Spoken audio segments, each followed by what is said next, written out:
30-minute coffee break. Council, if we're ready to continue, please proceed. Mr. Chair, thank you. We're ready to proceed. Mr. Usher, can the witness be brought in? Thank you.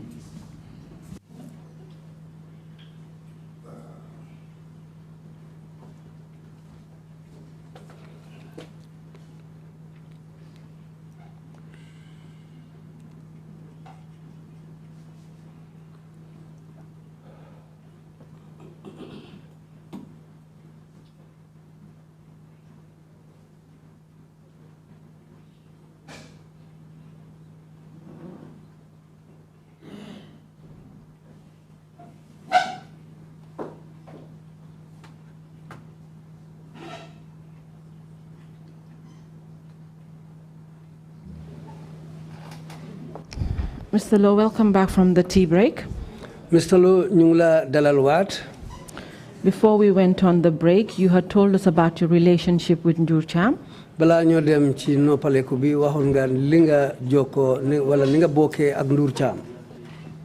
You had told us about your arrest and torture. Wax nga ñu niñ la jàppee ba dem ba tuccatula. And your detention at the NIA headquarters in Banjul. Ak niñ la jàppee woon ca këri NIA ba ca Banjul.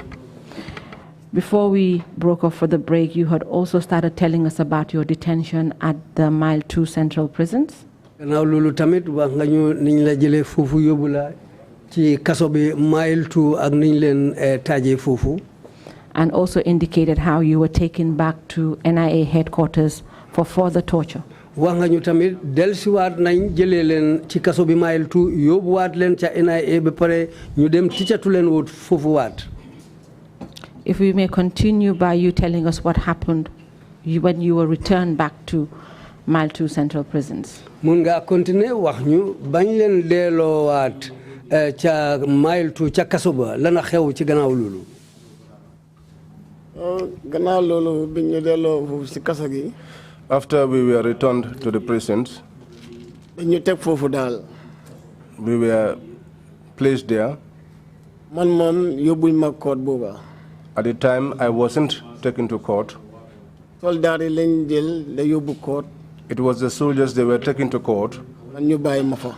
And they left me there. Man biñ demee ba courti soldaar yi jeex. It was after the courts of the soldiers ended. Waxuñ ma dara. They told me nothing.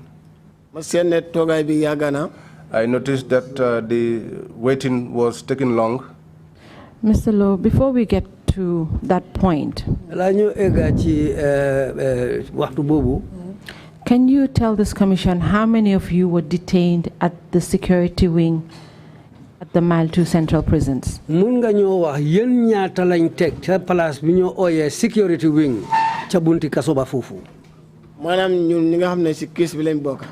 That is to say, all of us who were involved in that case. You can tell us those names and also if you met any other persons there. Mun nga ñoo jox tur yooyu ña fa nekkoon su fekkee ne tamit fekka ngeen fa ñeneen ñi àndutoon ak yow mun nga ñoo wax loolu. Ñun maa ngi dalee ci Bunja Dabo. Bunja Dabo. Wasa Kamara. Wasa Kamara. Farid Sanyang.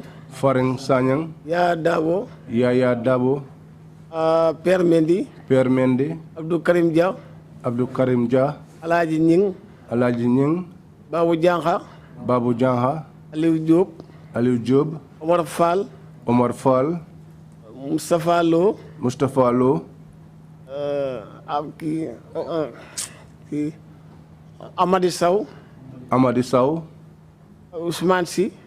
Ousmane Sy. ñii ñoom ci groupe bi ñoom ñu ngi ci woon. These were in that group. So you were all detained at the security wing at the Mile 2 Central Prisons. Mu ngi mel ni yéen ñëpp ci place bi ñu ooyee security wing Mile 2 ci bunti kaso bi foofu yéen ñëpp foofu lañ leen defoon. waaw foofu lañ nekkoon. That was where we were. Could you tell the commission if you met other individuals there? Mun nga wax commission bi si fekkee ne fekkoon ngeen ñeneen ñoo xam ne fa lañ nekkoon. waaw am na ñeneen ñu ma fa fekkoon. Yes, there were other people I met. Mbalo Kanté. Mbalo Kanté. Omar Damfa. Omar Damfa. Ensa Balde. Ensa Balde. Alieu am na Aliou nagalati. It doesn't. Aliou Ba. Alieu Ba. Lamin Jaju. Lamin Jaju. Elef Jaju. Elef Jaju. ñoom Lamin Dabo. Lamin Dabo. ñii ñoom daal Souleymane Sarr. Souleymane Sarr. ak Abdourahman Ba. And Abdourahman Ba. ñii fekk naa leen si kaso bi. These ones I met in prison. ak ñeneen ak ñeneen daal. And others. ñu nga fa. They were there.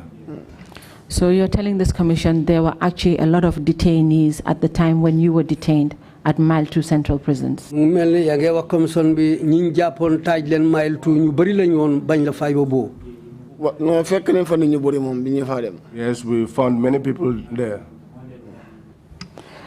On the occasion that you were taken to Mile 2 to NIA for your second torture incident, bañ la tiyee delloo la ca NIA ba bañ leen pour ñu yóbbu leen ticcatu leen foofu. how many of you were taken on that day? yéen ñaata lañ yóbbu woon bés boobu. waaw bés boobu gars yi dañoo ñëw si seen pick-up bi. That day they came, they brought their pickups. man bés boobu dem naa. That day I went. am na soldat yu ma àndal waaye seen tur daal miinuma ko. There were soldiers that I went along with, but I can't remember their names. ñun li nga xam ne doon yóbbu dañu tocc daal. We went together for that torture session. It's okay that you don't remember the names, but do you remember like the number? How many of you there were? garaawut su fekkee ne mënuloo fàttale ko seen tur yi waaye yéen ñaata la woon. waaye ñun bi ñu jël see pick-up bi keroog yóbbu na juróom-benn nit. That day the pickup took 6 people. waaye suñ demee yóbbu ñooñ ba pare. But after they take those people, ñoo ñëw jëlaat ñeneen yóbbaale leen. they will come back and take another group. ñoom noonu lañ ko doon defee ba bët set. That was what they did until daybreak. waaye guddi ba guddi lañ koo defee nag. But they used to do that every night. 2 ba 5. Between 2 a.m. and 5 a.m. fekk ñu time boobu la ñoo close. That's when they will close. Yes. So you're telling this commission that the tortures always happened in the early hours of the morning? mu ngi mel ni suñu leen di ticcatu ci suba teel lañ koo def doore ko ñaari waxtu comme ni nga ko waxee ni ba juróomi waxtu. non boobu ñaari waxtu si guddi gi lañ koy def. They will start 2 a.m. fajar gi si lañ ko da bàyyi si fajar si suba gi. And in the early hours of the morning, around 5, that's when they will stop. Can you tell this commission what sort of injuries were actually suffered by the detainees that were tortured? mun nga ñoo wax léegi ñi téye noonu yóbbu leen ticcatu leen ñi nga xam ne ñu ngi leen defoon Mile 2 yan façon gaañu wala métit lañ amoon ci seen yaram yi. non am na si ñoo xam ne dëgg sonnoon leen. Honestly, there were some amongst them who were really tired. because maa ngi bàyyi xel Wasa Camara bés bi mu ñëwee. I can recall the day that Wasa Camara came. boppam bi yëpp dañ ko tojoon. All of his head was broken. Bunja Dabo loxam bi ñoom dañ ko damm. Bunja Dabo suffered a fractured hand. Père Mendy moom dañu dikkee ba si buntu bi lañ ko maas courant sànni ko si biir seel bi. Père Mendy, as he got to the door, he was electrocuted and thrown into the cell. Omar Fall. Omar Fall. Boobu dañ ko door bi ñu dikkee moom daal bi ma ko jiyee suba gi laa xam ne kii sonn na sax liñ ko def. When we got there, he was beaten up, and when I saw him, I noticed that he was weak. Ousmane Sy disem dañ ko door ba moom itam bi mu ñëwee coono la am daal. Ousmane Sy also suffered the same fate. ak ki ñoo wax honorable Demba Dem. And the one they call Honorable Demba Dem. Boobu moom bi mu rëccee ñu naan nii la rek ci la génn réew mi. When he escaped, that was when he left the country. ba tey ñëwaatut. Up till date, he's not back. waaw loolu moom gis naa ko fa. I saw these things there. Did you witness any death? ndax am na ku dee wala ku faatu ci seen kanam foofu. waaw man de li ma gis ne because Malafikor si suñ case bi la bokkoon. Yes, because Malafikor was part of our case. waaye Malafikor dëgg dañ ko rey. But Malafikor, honestly, they killed him. Ibu Lowe, si case bi la bokk waaye moom it dañ ko rey. he was part of the case and he too was killed. Aliou Cissé maa moom ñoo jàkkaarloo seel. Alieu Cisse, our cells were opposite each other. guddi gi ñu ko yóbboo. The night that he was taken away, rek laa ko gëj a gis. that was the last time I saw him. dañ ko rey. They killed him. yes. ñun moom gis naa ne si suñu kër bi. Alpha Ba dégg naa Alpha Ba bi waaye moom gisantoo waaye moom it dañ ko yóbbu rey ko. I also heard about Alpha Ba. I have not seen that, but I heard too that he was killed. loolu gis naa ko daal si case bi biñ paree foofu. I saw these things in that case. After that, ni ñu fa jëlee si woon benn guddi. some people came to take us away one night. Dawda Bojang. Lamin Dabo. am na Lamin Jaaju. Elef Ba. Alieu Ba. ñoom daal dem nañ am na ñu leen mottali ak ñu wax Buyaka. They went and another person they called Buyaka. ñuy seven xam dañ leen yóbbu rey leen bés boobu maa leen ñu ngi leen a gis ñu ngi leen a yóbbu. They were about 7 and they were taken that night and killed, and we saw them being taken away. bi ma laajtee leen den ñooñu daal gisatuñ leen. When I inquired about them, I was told that they were not seen again. ci leen xam ne ñooñu moom rey nañ leen. That was when we came to the conclusion that they were killed. loolu moom bàyyi naa ko suma xel bi ma fa nekkee. I put that in mind while I was there. Yes. From your statement, ci sa kàddu biñ binda it was indicated that the tortures always took place at the NIA headquarters and not at the Mile 2 prisons. ticatu yi ñu doon di ticatu ñi nga xam ne ñu ngi ci loxo waxtu boobu duñ ko daan di defee ci kaso bi de dañ leen di yóbbu NIA fa la ñoo defee lépp laa xam ne ñu ngi ko def nit ñi. non kaso bi moom koo gis ne dañ la fa toccore xamal ne yow yaa am problème ak officier yi fa nekk. Anyone that is tortured inside the prison would be someone that has a problem with the prison officers themselves. waaye kam ko ñun suñ problème bi ni demee nii. But since our problem was in this way, benn officer toccoo ñu foofu dem ñu toccoo NIA. no one officer there tortured us there. We were tortured at the NIA. loolu moom foofu lañ ko doon defee. That was where they carried it out. Thank you, Mr. Lowe. Further in your statement, you stated that you were at Mile 2 Central Prisons for 5 years or more. ci sa kàddu biñ binda Mr. Lowe wax nga ne yaa ngi nekkoon ci kaso bi foofu li dem ba diiri juróomi at. Can you tell this commission how you spent those 5 years in Mile 2 prisons? mun ngaa wax commission bi naka nga nekkee foofu juróomi at yooyu ci kaso bi Mile 2 foofu. waaw juróomi at yi man li ma ko nekkee moo ne dañ ma fa teg noonu rek. Well, the 5 years, my stay there was just that I was just left there like that. So benn bés ma laajte benn officer ma ne ko xanaa ñun naka la duñ mën a am visite bu mën a gis suñ famille bi. So one day I asked one officer, what about us? Can we not have access to have visits from our family members? ñu ne ma ñun kuñ caajut fii doo mën a gis sa famille koo damul koo doo ko mën a gis. He said, for us, anyone here that is not charged, you will not have the privilege of seeing members of your family. So man ma try manuma am chance pour gisal suma family bi. So I tried several times, but I never had the chance to see members of my family. So léegi ma ne dama try am lawyer pour mën a xam naka laay tëddee fii. So I said, now let me try and secure the services of a lawyer so that I'll be able to know how I'm going to be here. So Mr. Lowe, you're telling this commission that for a period of over 5 years you had no access to see your family or for them to see you. Mr. Lowe, so linga wa commission bi fu mu nekk nii mooy li dem ba diiri juróomi at amuloo yoon pour gisee ak sa njaboot wala ñoom mënuñ leen a bàyyi pour ñu ñëw seet la ci kaso bi. Oma yoon pour gis leen te duñ leen bàyyi ñu ñëw. I did not have any chance of seeing them, and they will not be allowed to come and see me. And that you had no access to the outside world. mu ngi mel ni doo dee jokkoo ak kenn ci àddina si ci biti kaso bi. xanaa leen na rek suma jarbaat am visite man yóbbante ko ndogo nuyul ma gars yi soo demee maa ngi leen naan nuyu maa ngi ci jàmm. Except on one occasion when my nephew came and I told him to extend my greetings to them when he returns. noonu rek laa ko mën a amee. That was the only chance I got. Continue to tell the commission when you engage the services of a legal practitioner. Continue nga wax commission bi nga demee ba am lawyer lana xewoon. So bi ma demee ba nga xam ne man jël naa lawyer. When I secured the services of a lawyer, ci la ma gars yi charges. that was when the charges were brought to me. ñu ne ma da nga war a dem court. And they informed me that I had to go to court. Can you tell the commission how you were able to actually get the services of the lawyer? waxal commission bi naka nga fexe ba am lawyer koo xam ne dina kooku moo la taxawal.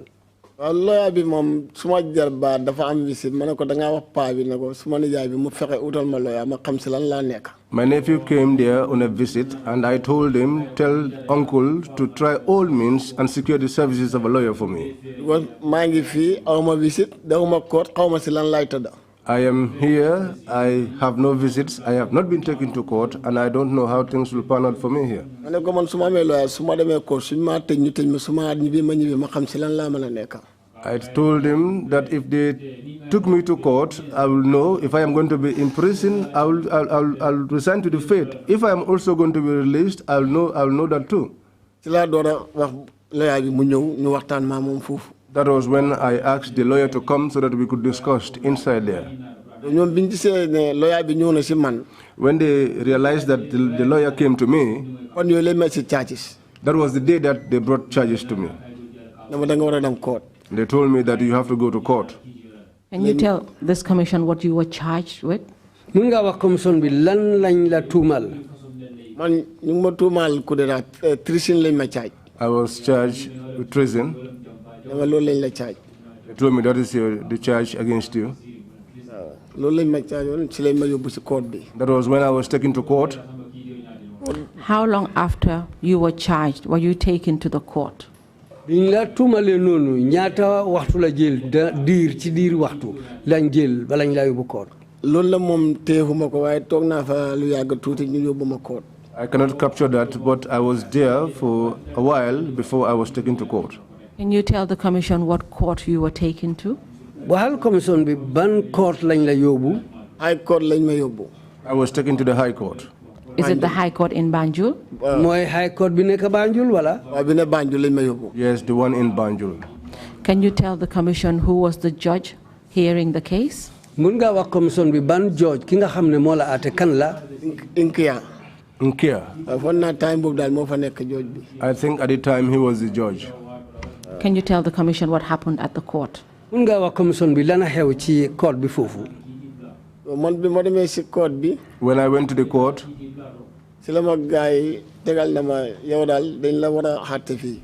that was when they told me that you are going to be tried here. ci la Bori taxaw ne kii man maa ko taxawal lawyer. That was when Bori stood up and said, I represent him. Man time boobu mbir mi man xaw ma sax ci la gaay nekk ci lañ ma wax ne ma. That time I did not know what they were up to. That was what they told me that. Ma yéeg ci box bi. That I should go onto the box. Ñu laaj ma ne man Ndour Thiam ñu ne yow yaa tax mu rëcc daal. And they asked me that Ndour Thiam, I was the cause for his escape. Ne waaw man de dimbale naa ko. I said yes. As for me, I assisted him. Because suma nijaay la. Because he's my uncle. Léegi gaay na ma. Now they said to me, charges bi ñu taaj la pour nga taxaw ci court bi la yow itam. Waaye bés boobu waxuñ fa daal lu bëri ñu wàcc ma ne ma demal ñibbi. They read out the charges to me, but they didn't say much. And then I came after the bus and went home and went back. Foog naa ne court daal ay yoon laa dem daal bëriwut. I think for a court, you have to go on several occasions. Sorry, Mr. Lowe, can you confirm? You said you were told to go home. Ndax dëgëral lii weer setalal ñu lii ndax dañ la ne nga ñibbi wala dañ la delloo kaso. Dañ ma delloo kaso kay. No, they returned me back to prison. That had no use. They returned me back to the prison. Okay, so you were returned back to prison by the court. Ngi mel ni court bi moo la delloo ca kaso ba. Ñoom ñoo ma delloo ci kaso ba na ma xaar ñu foofu. Yes, they returned me back to the prison and told me to wait for them there. Can you tell this commission how many times you returned to the court for the hearing? Mun nga wax commission bi ñaata yoon nga dem court pour ñu la atte. No, dem naa ay yoon waaye mënuma bàyyi xel ne ñaata yoon laa dem court. I cannot recall the exact number of times, but it's been on several occasions. Do you remember how long the trial lasted? Mun nga fàttaleku atte bi ñaata waxtu la jël diri ñaata waxtu. No, man suma bos yàggul daal. My case was not very long. Can you tell this commission what was the decision of the court? Mun nga wax commission bi court bi ñoom lan lañ taxawal ci mujjé bi. Ñoom court bi xam nga ñun bi ñëw bu court ma Ablaye Ndiaye la. When I was taken to the court, it was me and Ablanjai. So bin demee ba si court bi moom dañ ko release ne ko yow bàyyi nañ la. But later on, he was released. So man damuñ ko lu yàgg daal si lañ ma gaay tëj. I did not go to court for a long time. It was after that that I was imprisoned. ñu ne ma tëj nañ la 20 years. They told me that I was imprisoned for 20 years. waaye ñu ngi ko commencé bi nga diggee mile 2 ba léegi. But the sentence will start from the first day I entered mile 2. tëj nañ la 20 years. For the 20 years. So lawyer bi ne ma léegi loo ñaan judge bi. So the lawyer asked me, what would you now appeal to the judge? ma ne ko man mënuma koo ñaan dara. I told him I cannot appeal to him for anything. tëj na daal maa ngi dem tëri ko daal. Since he has pronounced his sentence, I am going to serve it. si leen ma delloo mile 2 jox ma njompa ne ma solal. That was when I was returned back to mile 2 and given a jumper and asked to put on it. So you're telling this commission that at this point you were actually convicted of treason. mel ni yaa ngi wax commission bi waxtu boobu lañ la tëj pour liñ la tuumaloon mooy treason mooy jàmbu réew. waaw si leen ma tëj. That was when I was. And now you are actually a convict. So fu mu nekk nga koo xam ne tëj nañ ko ci kaso bi. waaw. Yes. boobu loolu ma tëjee. That was. Can you tell the what I was in commission prison for. at what part of the prison you were returned to as a convict? waxal commission bi ban boor ci biir kaso bi lañ la tëj biñ la tëjee ba pare.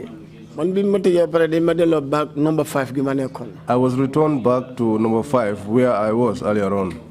So you're telling this commission that you were taken back to the security wing. li nga wax commission bi mooy ñoom biñ la tëjee ba pare ca security wing bi fa nga nekkoon lañ la delloo. waaw foofu lañ ma delloo. Which is the place where Yes, they that was normally where I was kept. returned to. Which is the place where they normally kept detainees. mooy place bu nga xam ne ñi nga xam ne téye nañ leen waaye atteeguñ leen foofu lañ leen dee taaj. waaw boobu di seen benn bi la rek. Yes, it's the same thing.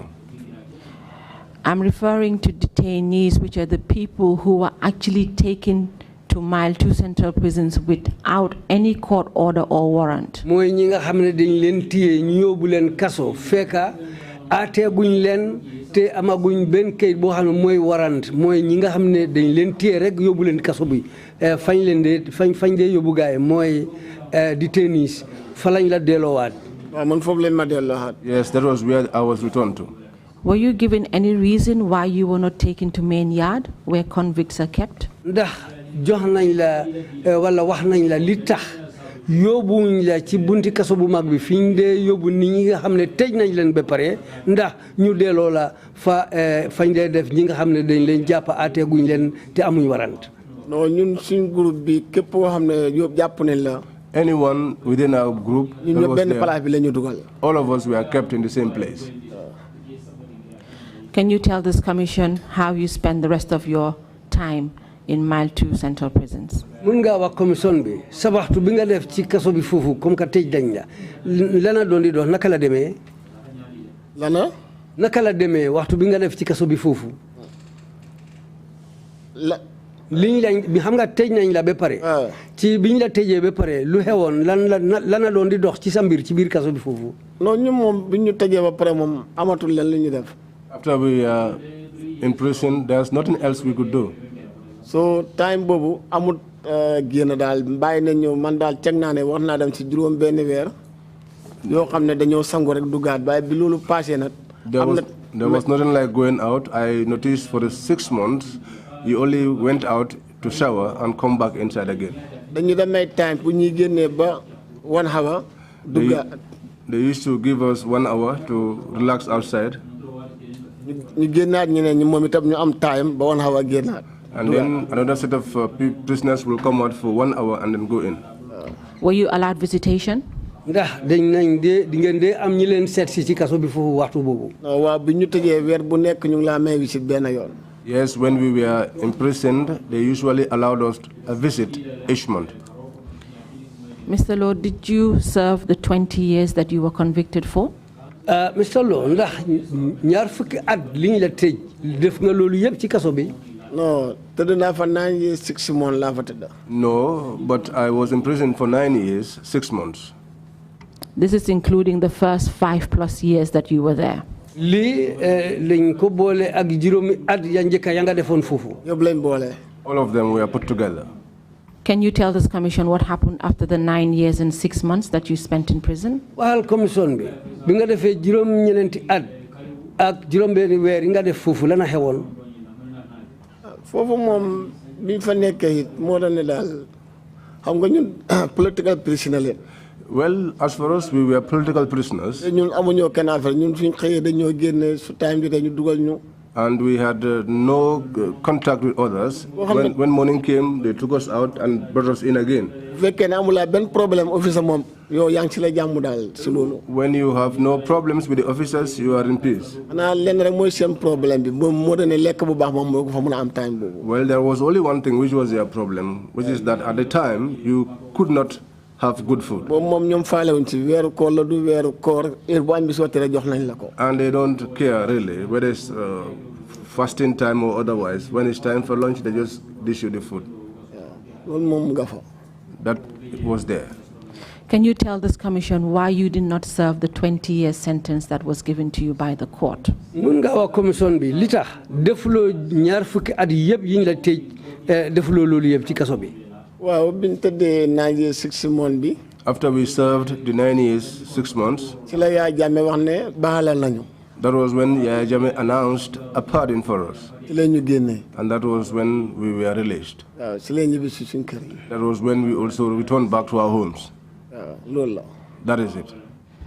So it is therefore correct that you're telling this commission that you were released by a pardon from the then said president. Li nga wax commission bi mooy président ba fi nekkoon moom moo leen jégal pour ngeen génn kaso. waaw moom daf moo ñu pardonné. Yes, he pardoned us.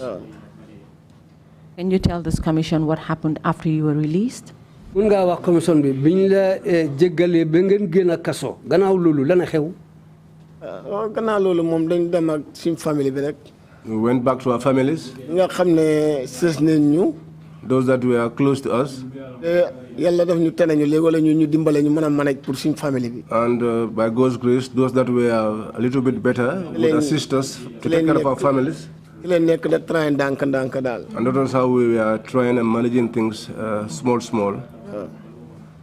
Mr. Lowe, in your statement, you had mentioned about a $16,000 that was taken from you by the NIA officers. Yes. Salo, ci sa statement bi kaddu biñ bind wax nga ne yaa ngi amee woon xaalis bu tollu fukki jinne ak juróom benn. waaw loolu moom dëgg la foofu leen ko jëlee suma nekk. That is true. They took it from my room. Can you tell this commission what happened to that money? Mun nga wax commission bi lan xew ci mbiri xaalis boobu. waaw xaalis boobu time boobu maa ngi bilal suma jarbaat këram.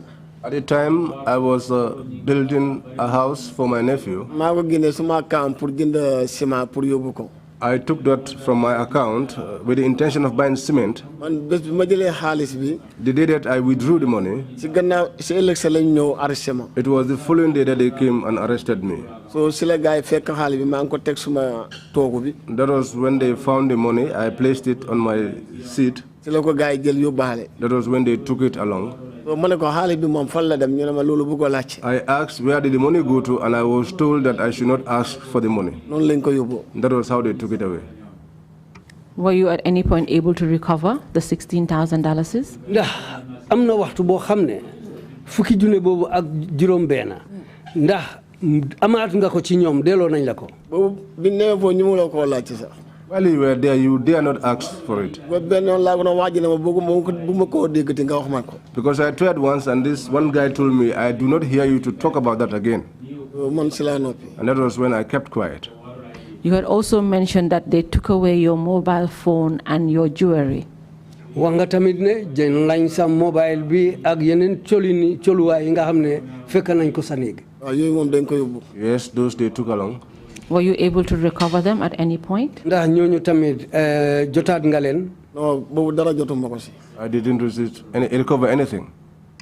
Mr. Lowe, can you tell this commission what effect the arrest and detention and the torture that you suffered had on you and your family? Mr. Lowe, mun nga wax commission bi sa jàppa bi ak liñ la teg benn break ak liñ la tëj ak liñ la tëjatu tamit loolu lan la teg ban façon coono la isil ak sa njaboot. boobu kay naqar laal la may si laal moom mënuma koo wax daal lépp because it brought me sadness. I cannot say all. ku dëkk famille nga ñëw fekk ko ci famille nga jël ko toj ko yóbbu ko teg ko benn place. Imagine someone that is living with his family. You come and arrest the person, torture the person, and detain him in one place. naka laa dundee famille. You don't know how they are coping in terms of sustenance with the family. nga jël lam fa bàyyi yóbbaale taxi. You also take what he has and take it along. And you have not averted your mind to the fact that there are people behind this person. And that is when I thought that these people, even if we were to die, they wouldn't care.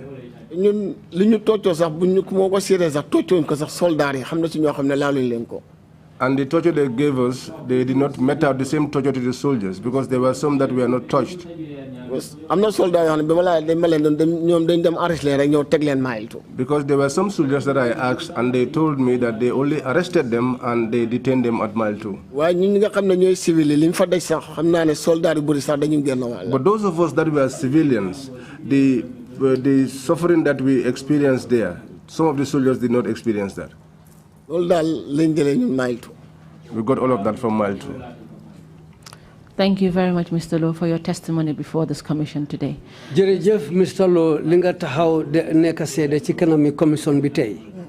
Mr. Chair, that is all for this witness today. Thank you. Council bi ne fila mo em ak yow li la bëggoon a laaj. Thank you, Council, and thank you, Mr. Lowe, for coming to testify before the commission. Chairman bi mu ne gërëm na council bi la doon di laaj yow Mr. Lowe tamit mu la gërëm li nga nangu pour ñëw joxe sa seede ci kanami commission bi tey. I'm sorry you had to suffer 9 years, 6 months in the hands of the state for absolutely no reason. mu ne lii daw na yaram sona nga juróom-ñeenti at ak juróom benn weer ci loxo nguur gi. Commissioners, if you have any questions, I'm happy to ask them. Please indicate. Otherwise, yes, Imam C, we start from you. Imam C, bëgg na la laajte.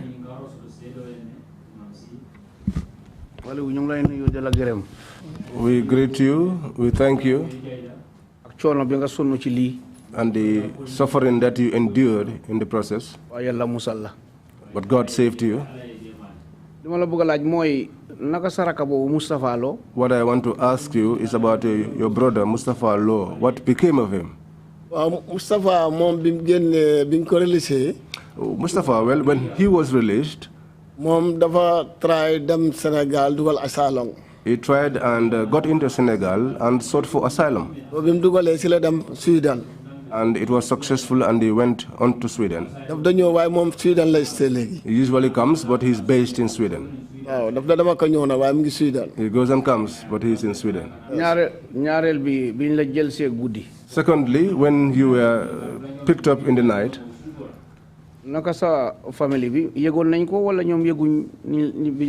was your family aware when you were being taken away, or were they not? When they came to our house,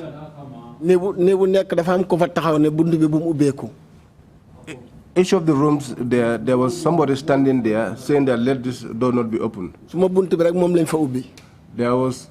was only my door that they opened. When they brought me out until they boarded me onto the vehicle, what the family told me after when I returned, because at the time I was not in control of myself. I didn't know where I was. That was when they told me that each one of them was standing at their door. But when you left, that was when they left and left the doors. They said that let nobody open their door. And so that was the way they stayed until daybreak when they opened their doors. That was when my wife told them that I was taken away. Yes. Thank you. Thank you. Imam Jallo, you have the floor, please. Imam Jallo, bëgg na la laajte. Seede bi. Witness. There are two issues I want to ask you about. The first is, you know that you are not a soldier, but you are a relative to Ndur Cham. Honestly speaking,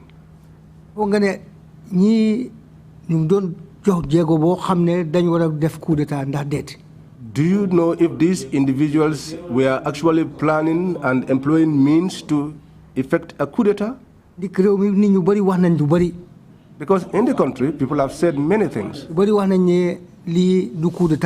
Many say that that wasn't a coup d'etat. And I want you to make a clarification on that issue at this point in time. Based on what you know, because you are close to Ndur Cham. Yes, because for me, I can only say the things he said to me because I swore. He said that they were planning to effect a coup d'etat. Yes. The second question is about the money that they took from you. When you demanded for it, they told you not to ask for it again. Today, where you are seated,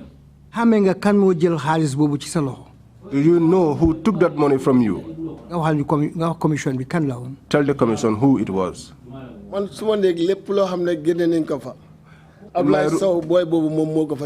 Everything that was taken away from my room was taken by Ablai Sow.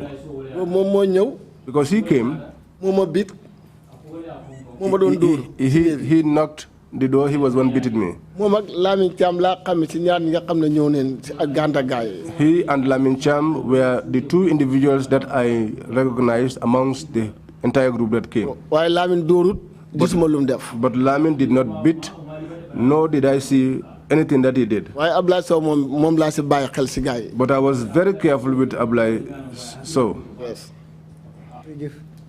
Thank you. Thank you. Thank you. So the NIA took $16,000 from you, and they still haven't given you back your money. NIA jël nañ fukki junne ak juroom benn ci yow ci dalasi te ben tay delo wuñ la ko. I didn't see anything. Thank you. Deputy Chair, you have the floor. Thank you, Mr. Sow. Jerejef, Mr. Sow.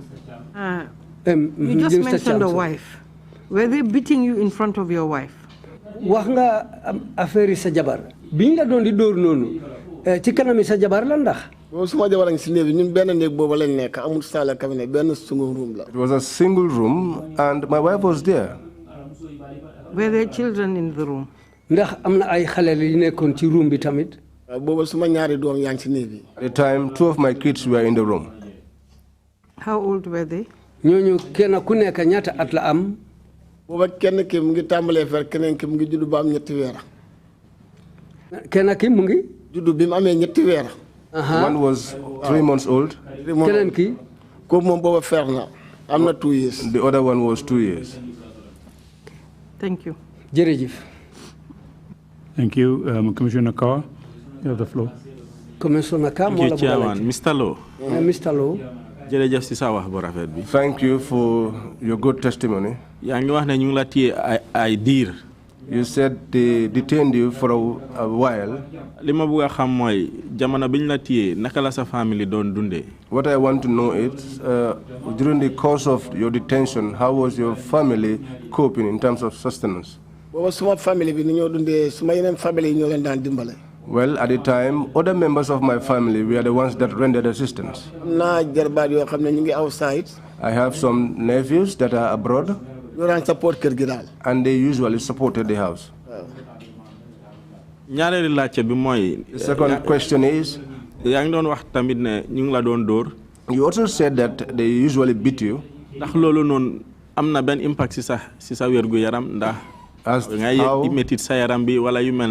How has that impacted on your health? Do you feel pains now and then? No, first time mile 2 feel na ko trop. Well, the first time that I was in mile 2, I felt it a lot. My first month. After mom, but after that, I did not feel it again. I disturbed one at some time. But it disturbed me for some time. Thank you. Thank you. Bishop, you have the floor, please. Thank you, Chairman.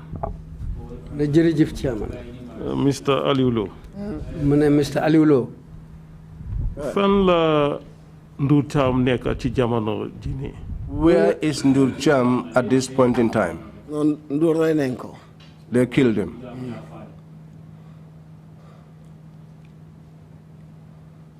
So dañ ko jotoona jàppat. Did they capture him in the end? Okay. Yes, they captured him. Yes, he was captured and eventually killed. Was the body given back to the family? Ndax biñ ko réé ba paré ndiw bi délo nañ ko njabot ji ndax? No, jotuñ ko. No, we did not access it. Thank you very much. There are no further questions. Mr. Lowe, if you have any final remarks to make, please proceed to do so now. Mr. Lowe, comme que fu mu nekk nii amut kenn ku la laajte léegi sa kaddu yu mujjee yi nga xam ne yooyu nga bëgg a teral fii mun ngaa continuer nga wax yooyu. non xam nga lenn moom laa bëgg a laaj. There is one thing that I want to ask. ñun dañu jàpp soldat yi. They arrested us and they arrested the soldiers. bi ñu génnee. When we were released. bépp soldat boo xam ne bokkoon nga ci suñu problème bi. All the soldiers who were part of our problem, they were paying them. They paid them and they took them on mission. So now, it's true, we did not work in government, we are civilians. But